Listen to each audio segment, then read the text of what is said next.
I looked at my bookshelves today and counted 15 different studies that had been done on Codorus Creek, starting in 1907 when a very famous landscape architect recommended putting a promenade along the Codorus Creek. Funniest thing, we're still talking about the promenade. This project has been talked about for near a century in York. I mean, this goes back to the Olmsteds, who are, the landscape architects by which all others have been measured in the early 1900s. Well, Frederick Law Olmsted is considered by many to be the father of landscape architecture. The legend has it is that he started a plan for York before he died, and his sons took over his profession and completed the plan for York. So the creek is really critical to why York is here in the first place. The creek provided low-lying land that was known as the Monocacy Trail, which was a trading route between Native Americans and the first settlers. So without the creek and the trail associated with it, we might not have ended up here geographically. After hand-to-hand settling and trading, then the creek provided flat land for the rail lines to come in, and then you get into the Industrial Revolution. It played a major role in the Industrial Revolution. And what does industry need? It needs water. And what was a great source of water? The Codorus Creek.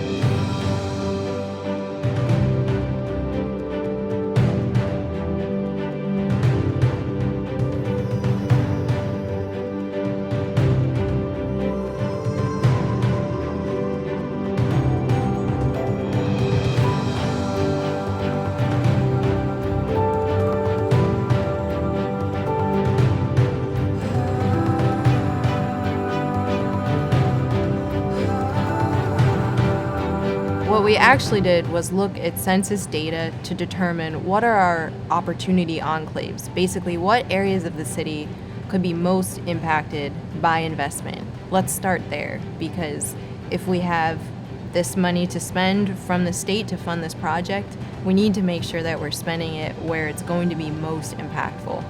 I think public corridors, greenways, trails are very important to cities in general. They bring people. And because they bring people, they also bring business.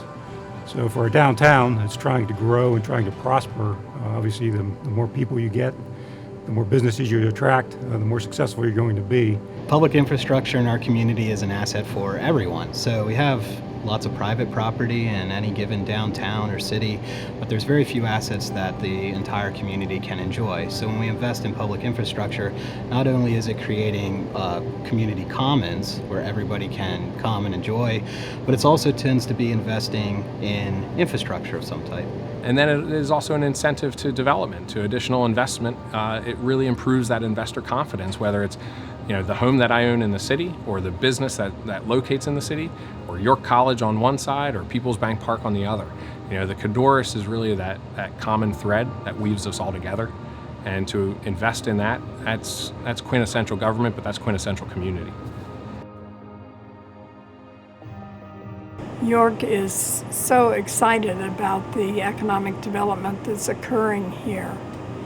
And we have to remember that our creek is a flood protection. It protects all those investments that we're making with public and private dollars. In the 70s, there was a burst of interest, and that's when I got involved. Mike Helfrich was a Lone Ranger, a very effective advocate. Personally, I got involved in cleaning up the Codorus Creek and trying to make it better for everybody in 2001, 2002. And at that point, I was starting to work with people like Gary Peacock of the York County Conservation District, Genevieve Ray, who had been working on creek improvements since her time in the 70s with the Save Our Codorus Creek group. Here we are 17 years later. We've had 17 Codorus Creek cleanups. We've had different festivals. We use the creek to have boat parades. It's become a major asset for us. And the creek belongs to everyone. Water belongs to everyone. I've always felt like the creek reflects something about ourselves. And when you have a creek that is polluted, that the vegetation is dead along the way, that people don't have access to, it doesn't make their lives better.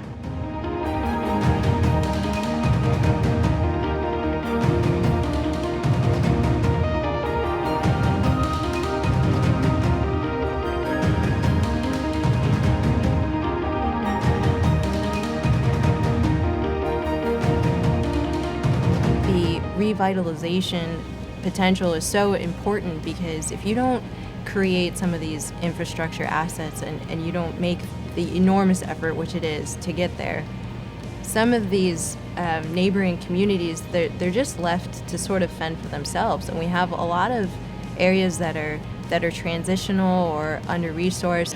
So in this case, the infrastructure is stormwater management, it's flood mitigation, and so the Codorus project actually meets a number of our goals for the city while creating a commons that people can come to. The greatest potential impact of this project is that it will connect some of our neighborhood communities that are on the outskirts of downtown with downtown and with areas outside of downtown. So they're not just connected with roads, now they're connected with a cohesive trail that they can pop on and off, go on the East Bank, go on the West Bank. Kids can walk to school, someone can walk from the bus station to their home. So I'm really excited about the potential of actually investing in our neighborhoods and not just putting all of our investment right in the downtown core. In working on the creek, there were many components that needed to be understood. The history of the creek was brought to the table by many of the partners. The technical expertise relates to the hydraulics and hydrology. In this case, Buchart Horn brought that to the table. We provided, I'll say, the glue to both the historical side plus the engineering technical sides that we knew from managing the city's infrastructure. The Army Corps of Engineers falls under the realms of the federal government, so they're ultimately responsible for, again, the oversight of the levee system and the maintenance of the levee system along the Codorus Creek, but also responsible for any encroachment within the Codorus floodplain and the waterway of the Codorus Creek. The Army Corps is kind of a reactionary response to all the flooding that happened in early 1930s. It was a devastating flood.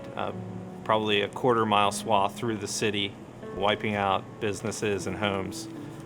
So in response to that, the United States Congress passed legislation to authorize construction of Indian Rock Dam, as well as a levee system through the downtown of York. And that proved to be very instrumental in later storms, like in 1972 with Hurricane Agnes when it came through. It probably saved the city from even worse damage than it sustained.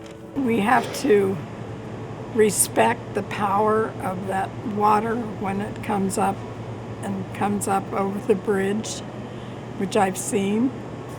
It's pretty scary.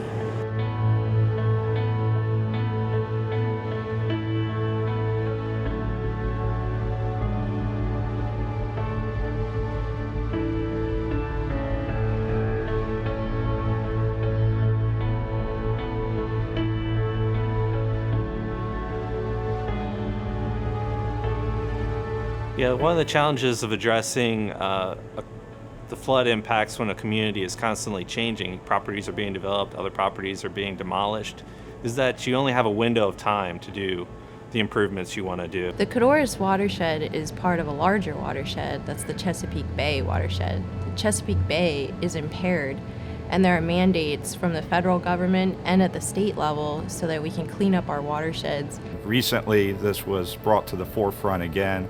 Knowing that we had the expertise to do this work, they came to us first to talk about how can we move this project from a study phase into ultimately design and construction of the project. It starts with the information that we gather in the field through our base mapping and the surveying that's required. It's very important that information comes back to our design team to build upon a strong foundation for the project.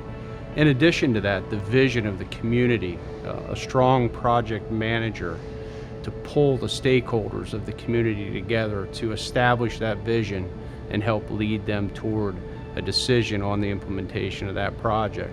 And the study committee said, we really want to green the banks. Right now it's just riprap, there's weeds that grow up, they're sprayed down every year. We need something that's a little more inspiring than just this muddy riprap. So greening the banks was a priority. Gaining multimodal trails, meaning you can walk on it, you can bike on it, you can skateboard on it, you can run with your dog, you can push a stroller. That was an important piece. Park amenities, things like linear playgrounds or benches or planted areas where you could create habitat for birds.